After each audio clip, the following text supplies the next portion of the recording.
દર્શક મિત્રો નમસ્કાર, હું છું દિનેશ પરમાર અને આપ જોઈ રહ્યા છો ટુડે ગુજરાતી ન્યૂઝ। આજે જોઈએ ખાસ ખબરમાં એ આતુરતાનો અંત આવ્યો છે કે લોકસભાની ચૂંટણીઓની ઇલેક્શન કમિશનર ક્યારે જાહેરાત કરશે। જી હા, ત્યારે આજે ચૂંટણી પંચે લોકસભાની ચૂંટણીને લઈને દિલ્હી ખાતે પ્રેસ કોન્ફરન્સ કરી હતી, જેમાં 2024 લોકસભા ચૂંટણીની તારીખો જાહેર કરવામાં આવી છે। મુખ્ય ચૂંટણી કમિશનર રાજીવ કુમારે કહ્યું છે કે 17મી લોકસભાનું કાર્યકાળ 16મી જૂન 2024ના રોજ સમાપ્ત થઈ રહ્યો છે। 17 કરોડ નોંધાયેલા મતદારો છે, તો 10.5 લાખ જેટલા મતદાન મથકો છે। તેમણે કહ્યું હતું કે તેઓ 2 વર્ષથી ચૂંટણીની તૈયારી કરી રહ્યા છે। ત્યારે ગુજરાતી લોકસભા બેઠકોની 26 જે બેઠકો છે, ચૂંટણી પંચ દ્વારા તેની પણ જાહેરાત કરવામાં આવી છે। વાત કરીએ ગુજરાતની તો 7 મે 2024ના રોજ મતદાન અહીંયા થશે। ગુજરાતની તમામ 26 લોકસભા બેઠકો પર 7 મેના રોજ મતદાન યોજાશે। ગુજરાત સહિત તમામની મતગણતરી છે 4 જૂનના રોજ થશે।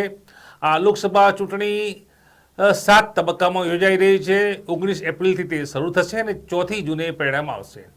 લોકસભાની ચૂંટણી 7 તબક્કામાં યોજાશે। પ્રથમ તબક્કો 19 એપ્રિલથી શરૂ થશે અને તમામ 7 તબક્કામાં મતદાન બાદ છેલ્લે 4 જૂન 2024ના રોજ ચૂંટણીના પરિણામો જાહેર કરવામાં આવશે। પ્રથમ તબક્કામાં 19 એપ્રિલ 102 બેઠકો માટે મતદાન થશે। પ્રથમ તબક્કાનું જે મતદાન છે 19 એપ્રિલે થશે। આ સમયગાળા દરમિયાન 21 રાજ્યો અને કેન્દ્ર શાસિત પ્રદેશોમાં મતદાન થશે। પ્રથમ તબક્કામાં લોકસભાની કુલ 102 બેઠકો પર હાલ મતદાન થશે। 26 વિધાનસભા બેઠકો પર પેટા ચૂંટણી પણ યોજાઈ રહી છે। આપણે જણાવી દઈએ કે વિધાનસભાની જે 26 બેઠકો પર છે તેમાં પેટા ચૂંટણી યોજવાની છે। આ જે રાજ્યો છે જેમાં બિહાર, ગુજરાત, હરિયાણા, મહારાષ્ટ્ર, ઝારખંડ, હિમાચલ, રાજસ્થાન, તામિલનાડુમાં પેટા ચૂંટણી પણ યોજાઈ રહી છે। તમામ 26 વિધાનસભાઓ પર પેટા ચૂંટણી યોજાશે। અરુણાચલમાં 19 એપ્રિલે ચૂંટણી, 4 જૂને તેના પરિણામો આવશે। અરુણાચલ પ્રદેશમાં 19 એપ્રિલે વિધાનસભાની ચૂંટણી યોજવામાં આવશે। આ ચૂંટણીના પરિણામો 4 જૂન 2024ના રોજ આવશે।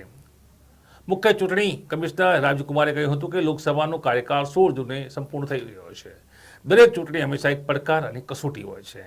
કેટલાક શેર પણ તેમને પોતાની પીસીમાં જણાવતા કવિ હૃદયના તેઓ દેખાયા હતા। મુખ્ય ચૂંટણી કમિશનર રાજીવકુમારે કહ્યું હતું કે લગભગ 50 કરોડ પુરુષો અને 47 કરોડથી વધુ મહિલાઓ મતદાન અહીંયા કરશે। અહીં 1.8 કરોડ પ્રથમ વખત મતદાન કરશે, તો વળી 88,40,000 જેટલા દિવ્યાંગ લોકો, 19 લાખથી વધુ જે લશ્કરી સુરક્ષા કર્મચારીઓ છે, 48,000 જેટલા થર્ડ જેન્ડર મતદારો અહીંયા મતદાન કરશે। તેમણે કહ્યું હતું કે અમે મતદાર યાદી બનાવવા અને સુધારવાની પ્રક્રિયામાં રાજકીય પક્ષોને સહકાર પણ લઈ રહ્યા છે। ડ્રાફ્ટ રૂલ બનાવીને અને અભિપ્રાય લઈને અમે સૌથી નક્કર મતદાન યાદી તૈયાર કરી રહી છે। આમ દિલ્હી ખાતે યોજાયેલી ઇલેક્શન કમિશનરની બેઠકમાં લોકસભા 2024ની ચૂંટણીઓ 7 તબક્કામાં યોજાઈ રહી છે, તેની વિધિસર જાહેરાત કરવામાં આવી છે। નમસ્કાર।